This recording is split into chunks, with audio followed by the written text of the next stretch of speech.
And I genuinely think the summary of the whole thing is it all points to the cross. Like, ultimately, we all have a way out.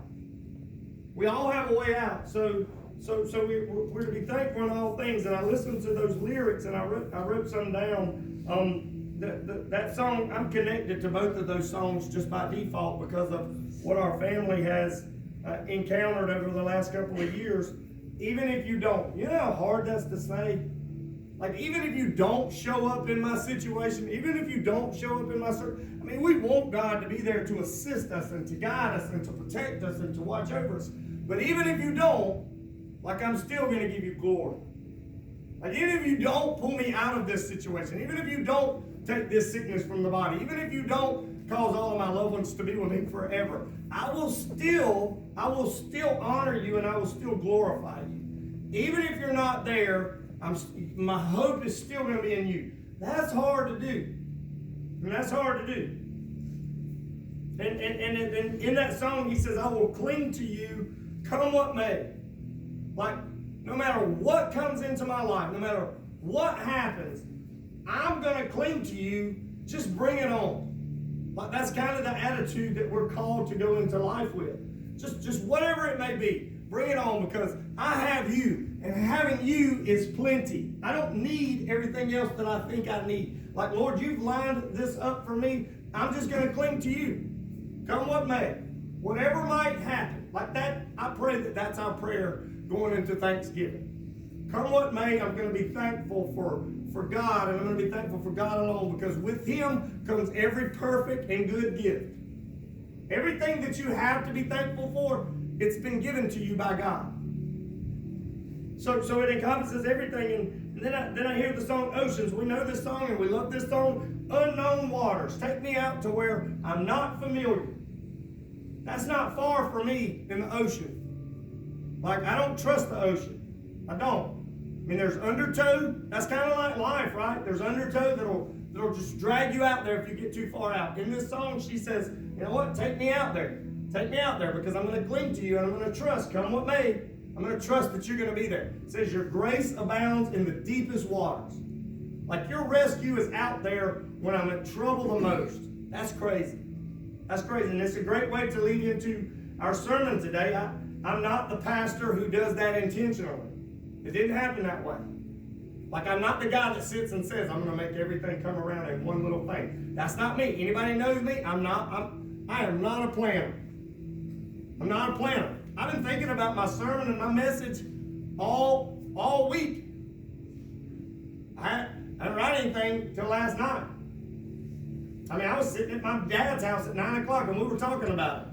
I mean, and this is kind of what we got. It's just the theme that we wound up with. So here's how I'm going to get started. You know, there's a lot of times when I read the Bible, and I end up with a lot of questions about God's intent. Like, why in the world did we take this route? Like I read the story of Job, and I think, why was all that necessary? Like I don't get that. So as a human being, I don't get that, and I don't understand that. I get that. That's not what I'm supposed to do. I understand that. I understand that I'm not supposed to question God's intent. But again, I'm human, and you can't help but ask the question, why, a lot of times. Right? Like I'm sure all of us have been in a situation. This is very relatable. I think we've all been in a situation where we thought, why? Like, why is this happening? And again, we're on the series Legacy, and the legacy here is living a life of gratefulness, being like gratitude, just being able to live with that, being able to live out the worship songs that we sang this morning. I mentioned it already, but the book of Job, like, why? Like this whole thing is weird to me. Like Satan and God are talking about how we can take Job down. I mean, and God says, you're not going to be able to do it. And God pretty much gives him permission. Go in and take everything. Go in and take everything you need. Get what you got. He's not leaving you. He's going to cling to me, come what may. But I can't believe that there wasn't another route or another way to do that. And oftentimes we use Job as encouragement through hard times. We say, well, look at what Job did. And that doesn't seem easy to do on a personal level. There's a hidden book that a lot of you don't know, and I had to get Google Translator to even tell me how to say it. Okay? And I'm probably going to mess it up, but most of you ain't going to know anyway. I mean, you're not going to know how to say it. But Habakkuk is another book where we could ask why. We could ask why. When you dig into the backstory of this particular book, man, it was a dark, dark book. A dark book. Israel has this reformed-minded king, Josiah. He's been killed. Josiah actually came into leadership as a king when he was 8 years old. 8 years old. And the nation of Israel, now that he's gone, has slid back into sin and what they would refer to as apostasy. They were having all kinds of religious problems. They were worshiping the wrong things. And Habakkuk is a prophet living in the southern nation of Judah. Okay? And he's apparently very troubled by the sin that he sees that's going on in the nation. The prophet struggles with God's silence. Like he calls out to him in chapter 1 and he says, look, what are you doing? He's a prophet. God gives him words and he preaches these words to the people. And at this point, he's in this prayer and he says, what in the world are you waiting on, God? Like the nation is gone crazy. That's been a lot of our prayers. As a body of believers and Christians, we get on social media and we turn on the news and we think, God, what are you waiting for? What in the world? Why has all this got to take place? Why can't we just get right on to the good stuff? And that's where he's right now. Are you going to do anything about what's happening right now? He says this. He says, this is his exact words. He says, how long are you going to wait? Well, I've said it before, and I'll say it again. Be careful the questions that you ask of God. It was that case with Job. Job came hard at God with questions. Rightfully so, but God came to him in a cloud, and he gave him what he asked for. He gave him answers. He's fixing to give Habakkuk answers as well. He's fixing to answer him. So God basically says, I'm not going to wait long. And this is what he says. I'm going to send Babylonians, bad people, cruel people, vicious people. I'm going to send them in to punish the Jews. And Habakkuk real quick is like, what? That don't make sense. They're worse than we are. That doesn't make sense. And God, he eventually tells them, look, the Babylonians are going to face judgment as well. They're going to be in trouble. But I'm going to use them to get to our people, is what he says. And the Bible points us to people who might not agree with what God is doing, but they trust him. See, that's the kicker in this story. They don't agree with how God's doing it, but they wind up trusting him. Job didn't agree with what God did, but he wound up trusting him. And that's why he's the example. In chapter 3 is where it really comes around. And that's kind of what I want to preach today. He pens one of the most powerful verses in all of the Bible. And a lot of us are not familiar with it, but we need to familiarize ourselves with it. And I'll say it again, it's something that you need to know. I can't believe when I read this that I've never read it, that I've never preached it, that I've never tried to pour into your life the example that he sets right here in this situation. And no greater time than Thanksgiving to hear what you're gonna hear. Habakkuk, after the disagreement with how God's going to deal with it, he finds within himself the ability to say, look, I trust you. I trust you. Chapter 3, and this is what it says. It says, listen to this. Like he's already went through this argument about why are you doing this? And you have to understand, he was passionate about his people. He didn't want to see, he was going to see his people die. He was going to see possibly family members that he had pass away. the Babylonians were going to come take everything that he had. I mean, this was not going to be an easy thing to go through. I mean, he's fixing to lose a lot. And he's going to watch people. He's going to watch children. He's going to watch them die at the hands of what God is doing. Okay? And this is what he says. He finds himself later after being in prayer. And that's why I think we got to be continuously in prayer. 1 Thessalonians says this morning, we talked about it. Rejoice always and pray continually. And not ask questions and don't doubt, pray continually.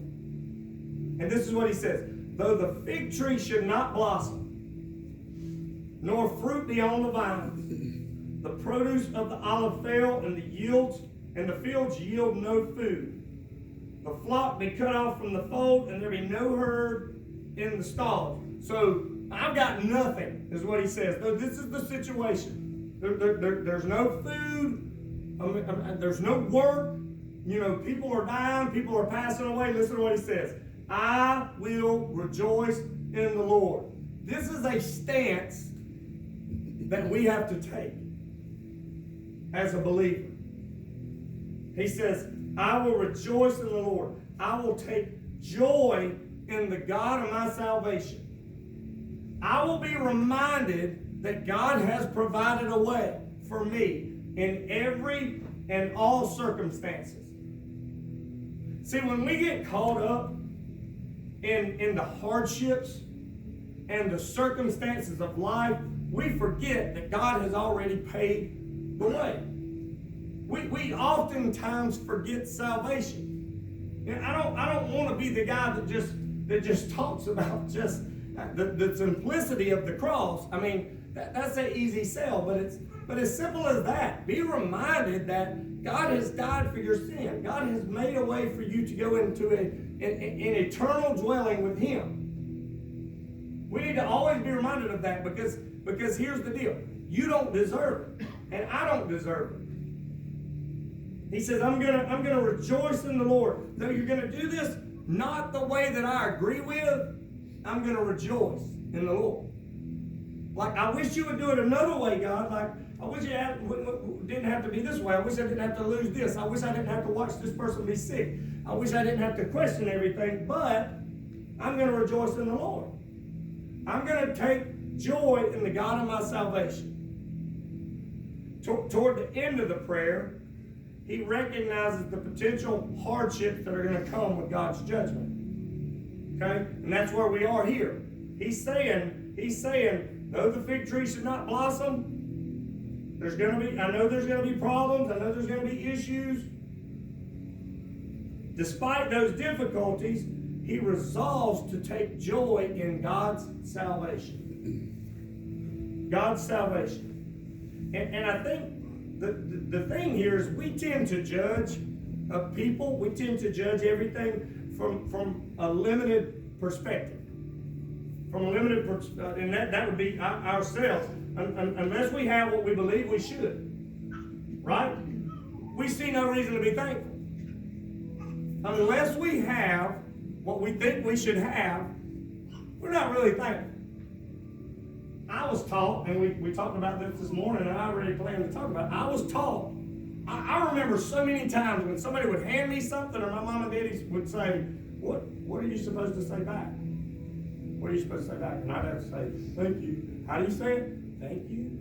Like, say it like you mean it, boy. That's what they say. Say it like you mean it. So, thankful, we've always tied that to getting something. We've never just been able to sit and just be thankful. I mean, it's always, we've got to be the recipient of something. I think we need to prioritize what God is doing in a situation over our own wants and needs. Okay, we have to think about, what is God doing? Aside from, what do I need? Or what do I want? Or what do I feel like I should have? And I think we can learn from this prophet to rejoice even during troubled times. And listen, we can say, and I say this oftentimes from up here, we can say, well, that's easier said than done. And this is what I thought this morning as I was walking through the social hall. I thought, you know what? That can easily be a cop-out or a crutch. to say, well, that's easier said than done. Because we can lean on that, and that can become our vice, and we can say, you know what? That's easier said than done. Well, you know what that does? That opens the door for you to continue to do what you're doing. Because it's easier said than done.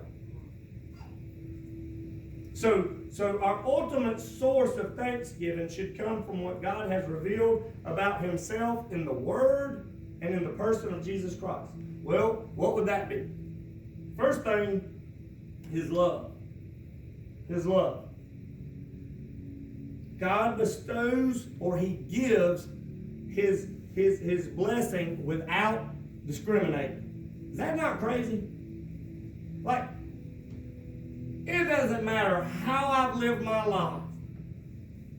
God gives me the same amount of love as he gives someone that's just lived perfectly. And that person doesn't exist, but just using that as an example. Like, God doesn't base his ability to love me based off of how I've lived my life. He just loves me. It doesn't matter that I failed tremendously at life in general. He just loves me. It doesn't matter that I've made a lot of the wrong calls. He loves me. Now, that alone should enable me to step into gratefulness for him. Because he's provided salvation over my life. While I was still a sinner, he chose to love me. He chose to love me. The followers of Jesus are children of God, and we're called to manifest that family likeness by doing good to all people. Like he said, love God, love people. Like I love you, like I first loved you, and that enabled you to love me. And when you loved me, you should in turn love people. Most of our problems come with people. But God says, look, if you're not loving people, you're not loving me. So his love is the first thing. Here's the second thing to me that's very powerful. His patience. His patience. This is something that I used to have. That I had kids, and I lost it gradually over a span of about 16 years. I lost it. You know what's beautiful? A lot of you can relate. That's why you're laughing. You can relate to what I'm saying. But here's the cool thing. Think about that and how you may not be a patient person. God never loses his patience with us. Like, I know this sounds elementary, but God never loses his patience with us. There's never a time when God's like, you know what, you're just pushing me too far. Like you're not getting in because you just keep making the wrong calls. Just keep making the wrong. He's patient with us. He's patient, and he continues to love us regardless. The quote here says, quite honestly, most people are quick to write someone off. Man, we are quick to write somebody off in a hurry. I mean, it's like me and the guy that I work with was talking about this the other day. Relationships in general have become social media, basically. I mean, we are so quick to unfriend someone, so quick to be in and out of a relationship. Like quick, we'll write somebody off in a minute. It's one word, one look. It may not have been meant to come the way that it did. I mean, we never say, well, maybe that person's going through something. Or maybe I should just pray for them. We're so defensive in how we live our life. We're not patient with people. But our God, the God that we serve, is the God of second and many chances. When I think of how patient he is, I think of the forgiveness that Peter asked about when he said, look, how many times are we supposed to forgive these people? Like Peter was frustrated. Like, how many times are we supposed to keep forgiving these? I mean, these people keep doing wrong. Like, can we just go up to 7 times? Like Peter thought he was being generous. Can I forgive them 7 times? Like most of us are at 1 and we're like, nah, that's it. Like, that's my safe zone. I'm done with 1. Like, you're gone after 1. He says 7 times, so he was being generous. And the disciples might have high-fived on that one, but Jesus said, no. It's 7 times 70. So it wasn't just 490 times. He was saying it's unlimited. Like you were called to forgive people an unlimited amount of time. And if Peter had anything to say, God would have just said, well, what about you? What about you and the things that I've forgiven you for? Like I forgive you every second of every minute of every hour of every day. It's never ending. And are you not thankful for that? That there's never a time when God says, that's enough. Like I've forgiven you like 78 times. That's enough. Like I can't do it anymore. God's just ever forgiving. So he's patient with us. His salvation, his love, his patience, and probably above all things, just his salvation alone. Since no man is excluded from calling upon God, the gate of salvation is open to all. Like anyone can ask for salvation. It is for every single person. It's not for one more than another. It's not for the preacher more than the congregant. It's not. It's for anyone who wants salvation. Anyone. There's nothing else to hinder us from entering but one thing: your own unbelief. Your own unbelief. The door is wide open. That's the beautiful thing about salvation, is the door is wide open. It's not like we have to knock and wait or be in a certain category. It's open to every single person. We don't have to be a certain color. We don't have to be a certain race. Doesn't matter. It's open to all. It's salvation. And we're talking about being thankful. You can be thankful for his love. You can be thankful for his patience. You can be thankful for his salvation. Like if you can't find anything in your life to be thankful for, those are three things that jump out. But then you have his sovereignty. Just him being sovereign. And for those of you that don't know, that just means God rules over all space. Listen, you want to just blow your mind? And I do this a lot of times. I'll probably take this overboard, obviously, but it means that God rules over all space, all time, and all of history. That's crazy when you sit down and think about it. That he rules over all time, all space. I say this often. Go outside one night and just look up.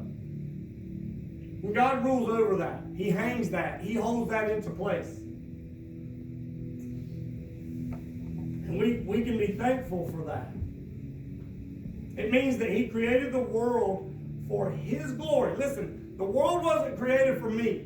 That's how we live our life. Like the world revolves around me and what I need and what I want, but he actually created the world for his glory and for his benefit.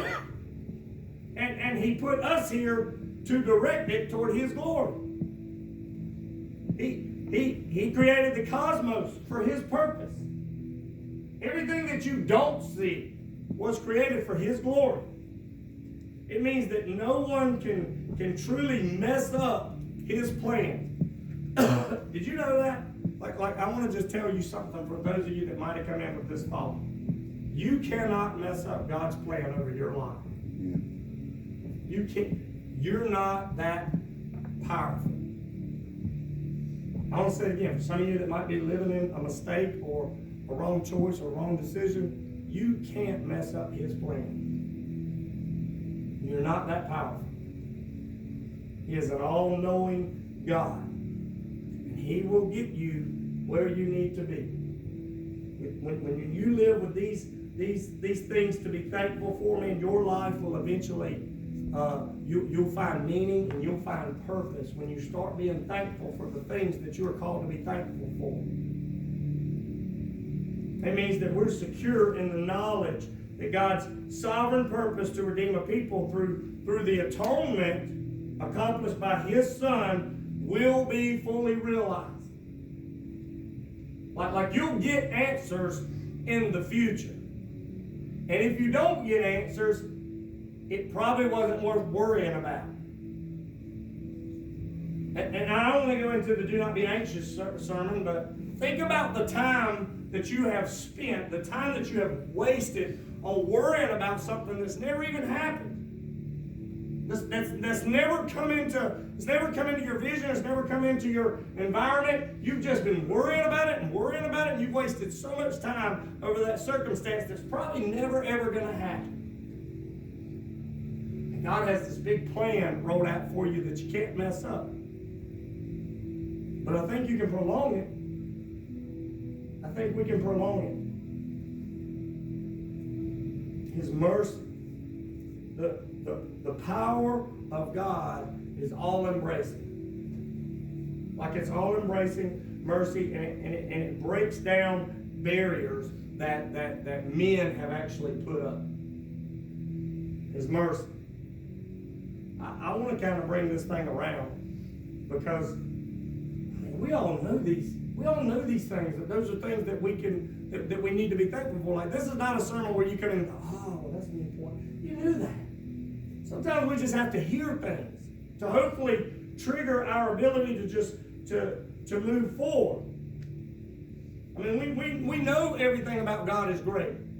We know it's incomparable. Like, you can't compare anything to what God does or what God is.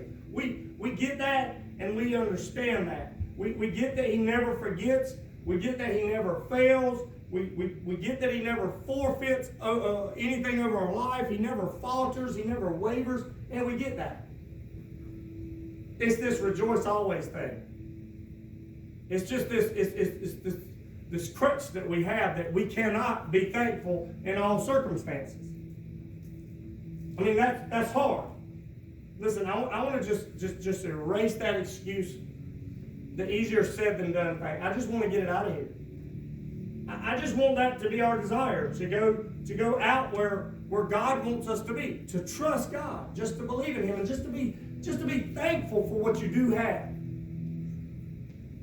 When I say that, I mean like we had the ability to go out with these people, and I know I've said this, and we go out with Haiti, and we've done this, and right here in our own community, we had the ability to walk out underneath the bridge. This is kind of where it connected with me. It wasn't just when I saw people. It was when I went into their environment and I stood underneath that bridge and I thought, people live under here.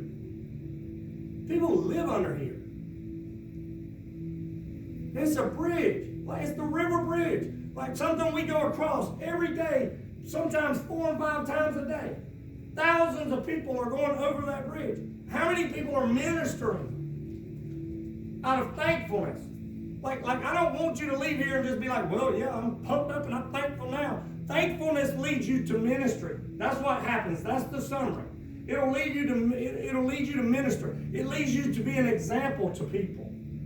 Being thankful means you appreciate what you have, so you in turn try to give that to someone else. You in turn try to share what God has done for you. This means that you look past your immediate situation or your past situation that might be hindering you, and you look towards a kingdom that you're going to inherit. Like He's just going to give it to you. There's not criteria hung over it except that you believe in His name. You're going to inherit that. One we can trust is steadfast and trustworthy as God. And this should cause, like this was my summary, but I actually want to put something in here. This should cause Thanksgiving to constantly just well up within us. These things that we talked about today. Now here's the thing. That whole in all circumstances, I get it. Because I didn't understand the disease that crept into my mom's and ultimately our whole family's life. I didn't get it. Like, I want to share a little bit of my testimony because I feel like that's what we do. I feel like that's what we're called to do. I mean, I was preaching. I was ministering. And I felt like, man, I'm doing all the right things. Like I don't feel like this is something that we should have to deal with. And then as it comes in, you try to take that stance. You try to be like, well, you know what? God's gonna place healing in our life. And our whole family believed it. Like, we bought into that. In all circumstances. I expected my mom to walk out cancer-free under my terms. Because here's the deal. Ultimately, she did. Under his terms. It wasn't the way that I wanted it to be. Now, how do I give thanks? I said this a couple of weeks ago, and I'm going to say it again. How do I give thanks in that? Because I'm still hurt. I look to who's here today. And I say, would my sisters be here? Would my dad be here? Probably not. Because we wouldn't have a reason to be, right? Well, now we do. And we find thankfulness because my mom was a sacrifice for this to happen. And you know what she's doing? She's in heaven looking down and she's thankful. She loves the fact that it's like it is. Is it easy? Absolutely not. But there's not a night that I go to bed and I don't say, thank you, Lord, for using it. Thank you, God, for using it. And God is continually using it, even in my own life. I'm constantly, I have things that have happened in my life that I say, you know what? Thank you for that moment because it's brought me to this point. Like I don't get it then, and I still don't get it, but thank you for it. I feel like me and my wife are closer. I feel like me and my kids, we're working our way there. We're getting there. But it's finding joy in every circumstance. I truly believe it, and I'm going to say it again for some of you who have not heard me say it. Joy is optional. Like if you want to have this argument with me, wait till we get back from the mountains and we'll discuss it. Don't do it when we leave here. Joy is optional. You choose it every single day. You wake up, you decide to worship your situation and your circumstances, or you decide to say, you know what, God? Take me where you need me to be, just so I feel your presence, just so I know that you're there with me. You guide me. You watch over to me. And I don't care what happens to me, you be there. You be in that moment. I'm going to pull the joy off of the shelf, and I'm going to implement it and incorporate it into my life. You know why? Because you have no idea who you're going to encounter that needs encouragement and a word from you. Somebody in this room, and I'm not trying to scare you because the last time I did this, I scared you. Somebody in this room eventually will probably get sick. Somebody in this room will eventually be diagnosed with something. They're going to need encouragement. Somebody in this room is going to lose somebody. They're going to need encouragement from somebody that has already lost someone. Like, I'm just telling you how it is. One reason the world's like it is because we aren't doing what we're called to do. We need to love God, and we need to love people, and that's our legacy. Like, it's not so much important as, what is the preacher going to say when you're laying here? It's more, what is God going to say when I come before him? Well, what is he going to say? That's where your conviction should be, is not, well, what is everybody going to hear when I'm in the church and I'm laying there? Don't worry about that. That doesn't matter. Because what needs to happen has probably already happened at that point. When you come before the Father, what is your legacy going to be? Is it going to be one of thankfulness? Were you humble? Were you thankful for God's love, His wisdom, His sovereignty, His mercy? Like, I don't want us to get so caught up in the holidays that we miss why we do the holidays. You do know that the whole meaning of Thanksgiving was revolved around biblical things. Like the reason they got together was because of their beliefs and what they believed. The reason our country has been established was for what God laid out. When the founding fathers laid it out, they laid it out under biblical standards. Now, we've certainly strayed away from that. But who's responsible for that? We are. We are. It's not just the president. It's not just the political leaders. It's not just the governing authorities. It's us as the church. What are we doing? What are we doing? So I'm going to ask everybody, because I don't have a sound person, I'm going to ask everybody just to go into a state of prayer, just eyes closed, head bowed. I'm going to go back and I'm going to play a song, and I want you to listen to the lyrics of this song. It's a song of thanksgiving. It's a powerful song. And I want you to connect with it, and I want you to move accordingly.